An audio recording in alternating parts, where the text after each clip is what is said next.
லூக்கா 10வது அதிகாரம் 17வது வசனம். லூக்கா 10:17.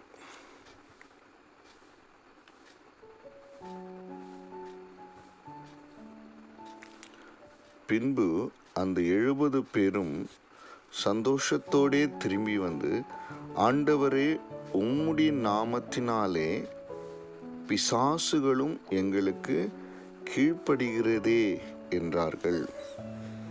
இங்கே நம்ம பார்க்கிறோம், ஆண்டவராகிய இயேசு கிறிஸ்துவின் நாமத்தை சொல்லும் பொழுது பிசாசுகள் என்ன பண்ணுதுங்களா? கீழ்ப்படியுது.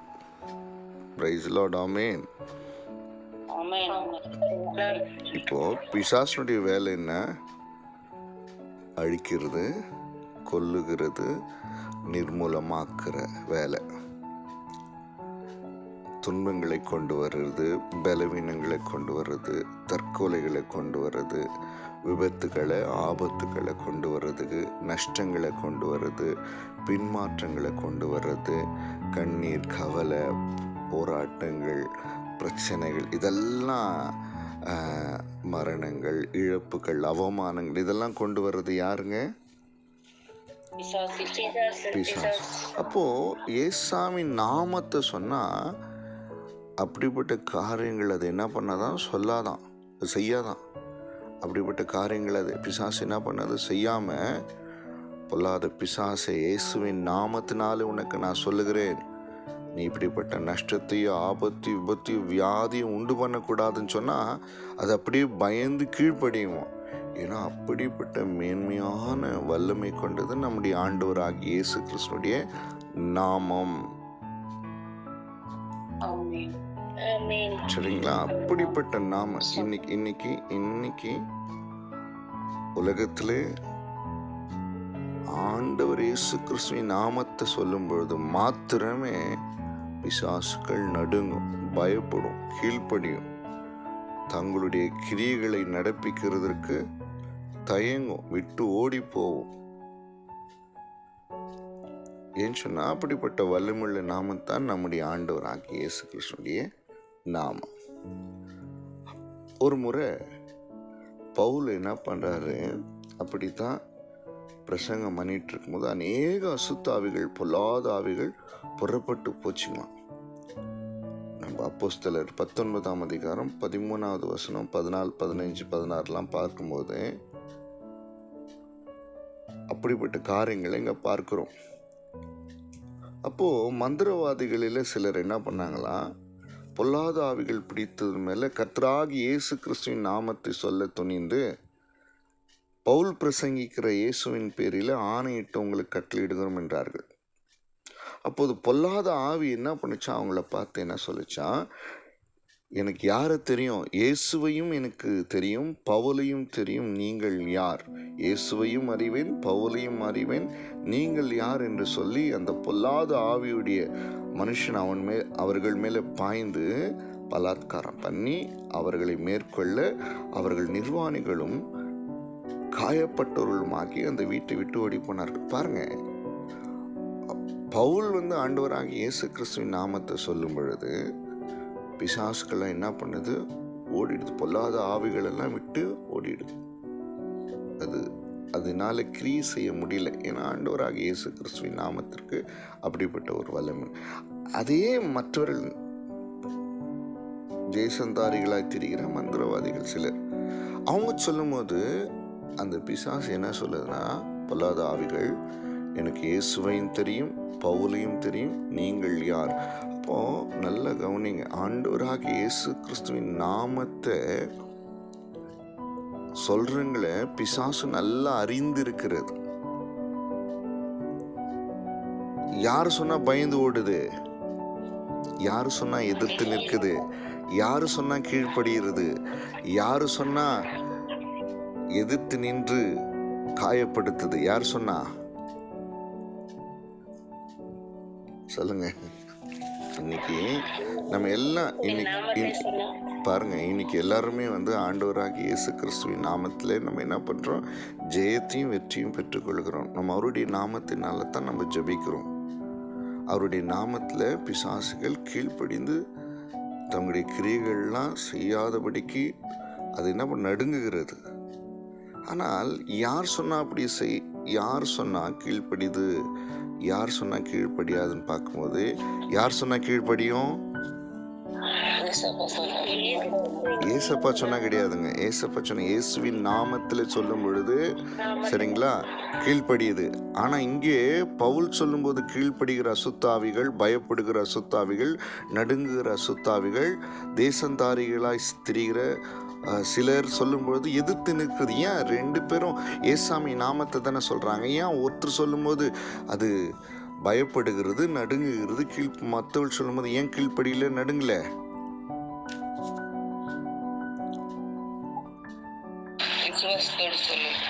அப்படி இல்லை. நான் உங்களுக்கு சொல்றேன் பாருங்க. அதுக்குரிய வசனத்தை எடுத்து சொல்றேன். 2 தீமோத்தேயு 2ஆம் அதிகாரம் 19வது வசனம். 2 தீமோத்தேயு 2:19. ஆகிலும் தேவனுடைய உறுதியான அஸ்திவாரம் நிலைத்திருக்கிறது. கர்த்தர் தம்முடையவர்களை அறிவார் என்றும் கிறிஸ்துவின் நாமத்தை சொல்கிற எவனும் அநியாயத்தை விட்டு விலக கடவன். புரிஞ்சுங்களா?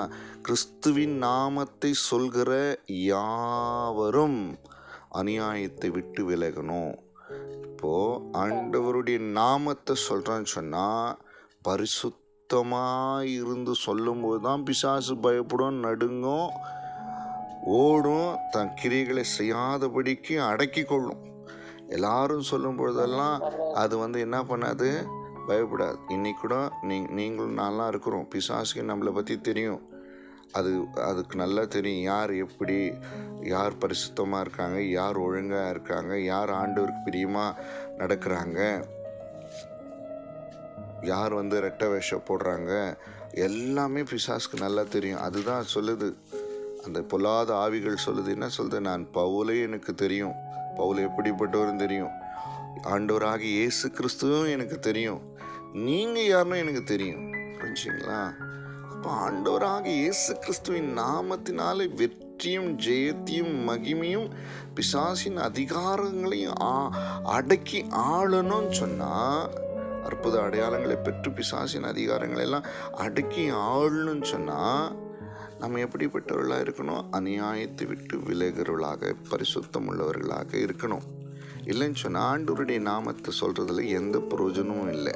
அது என்ன பண்ணோம்? பிசாசுக நம்ம என்ன பண்ணோம்? நம்மீது மேற்கொண்டு. புரியுதுங்களா? எத்தனை பேருக்கு புரியுது?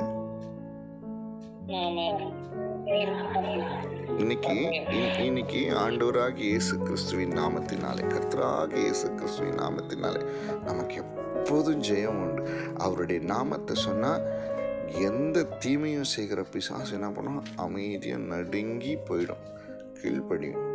விபத்துக்களை ஏற்படுத்துகிற பிசாசோ, சூனியத்தின் மூலியமாய், மந்திரத்தின் மூலியமாய் கிரியை செய்கிற பிசாசுகளோ, தற்கொலைகளை தூண்டுகிற பிசாசுகளோ, வியாதிகளை கொண்டு வருகிற பிசாசுகளோ, பொல்லாத ஆவிகளோ, நஷ்டங்களையும் துன்பையும் கண்ணீரையும் இழப்புகளை கொண்டு வருகிற பிசாசின் ஆவிகளோ, பொல்லாத ஆவிகளோ, ஆண்டவராகிய இயேசு கிறிஸ்துவின் நாமத்தை சொல்லும்போது நடுங்கி பேசாம அமைதியாயிடும்.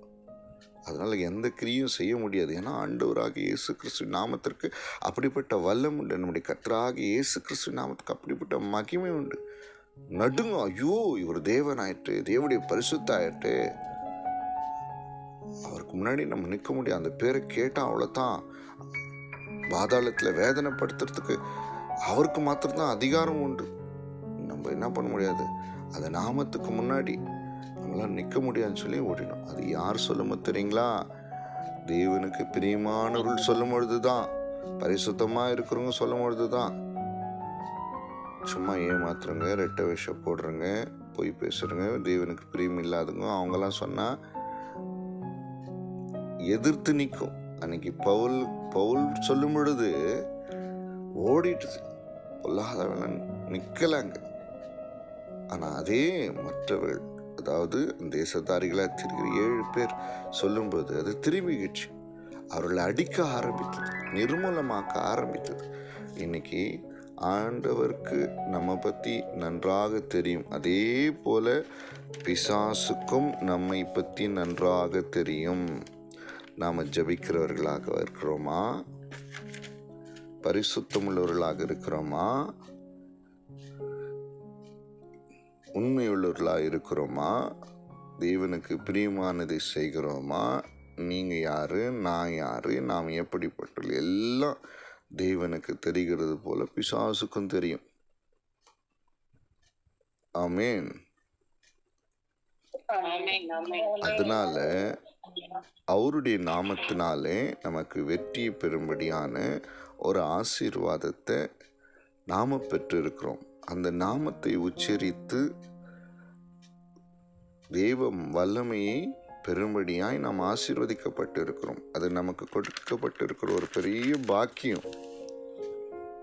இன்னைக்கு அந்த நாமத்தினாலே, இயேசு கிறிஸ்துவின் நாமத்தினாலே குடும்பங்களிலே, தனிப்பட்ட வாழ்விலே, தேசத்திலே, சபைகளில் நடக்கிற சத்துருவின் கிரிகளெல்லாம் அழிக்க வல்லமை பெற்று இருக்கிற ஆசீர்வாதத்தை நம்ம ஒவ்வொருவரும் பெற்று இருக்கிறோம். தெரியுமா? நீங்களும் நானும் அந்த அதிகாரத்துக்குள்ளானவர்கள்.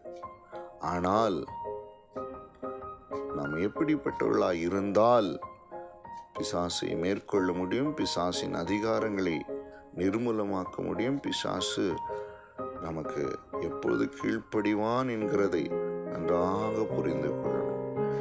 இன்னைக்கு நல்லா கவனிச்சு கொள்ளுங்க. நம்ம வீட்டுக்குள்ள பிசாஸ், குடும்பத்துக்குள்ள பிசாஸ், தனிப்பட்ட வாழ்வுக்குள்ள பிசாஸ், தேசத்துக்குள்ள பிசாஸ் கிரியை செய்ய தீவிரமாக இருக்கும் பொழுது அதை தடுப்பதற்கு ஒரே ஒரு நாமம், ஆண்டவராகிய இயேசு கிறிஸ்துவினுடைய நாமம் மாத்திரமே. அதை நாம் எப்படி பயன்படுத்த வேண்டும் என்று சொல்லி கர்த்தர் உணர்த்துகிறார். என் நாமத்தை சொல்லுகிறவன் அநியாயத்தை விட்டு விலகும் பொழுதுதான் அந்த நாமத்துக்குரிய மகிமை வெளிப்படும், வல்லமை வெளிப்படும், பராக்கிரம் வெளிப்படும், கிரிகள் வெளிப்படும். Praise the Lord. ஆமென். அதனால இன்னைக்கு எல்லா இடத்திலும் ஊழியக்கார் வர முடியாது.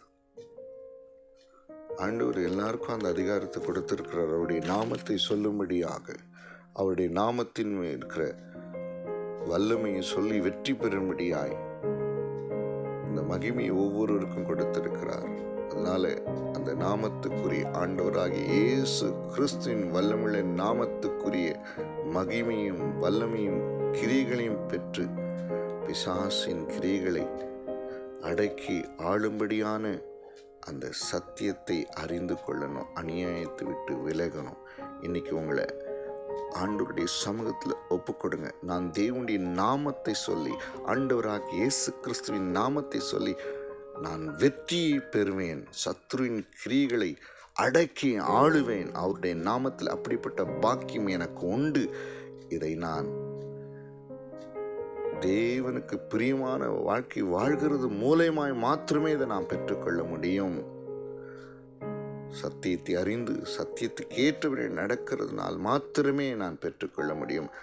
கிறிஸ்துவின் நாமத்தை சொல்கிறவன் அநியாயத்தை விட்டு விலகும்போது மாத்திரமே இப்படிப்பட்ட காரியங்களை செய்ய முடியும் என்று சொல்லி உணர்ந்தவர்களாக ஆண்டவராக இயேசு கிறிஸ்துவின் நாமத்தினால் வருகிற அந்த மாட்சிமை மிகுந்த வல்லமையை பெற்று குடும்பத்திலும் தனிப்பட்ட வாழ்விலும் தேசத்திலும் நடக்கிற பிசாசின் கிரியைகளை நிர்மூலமாக்குவோமாக.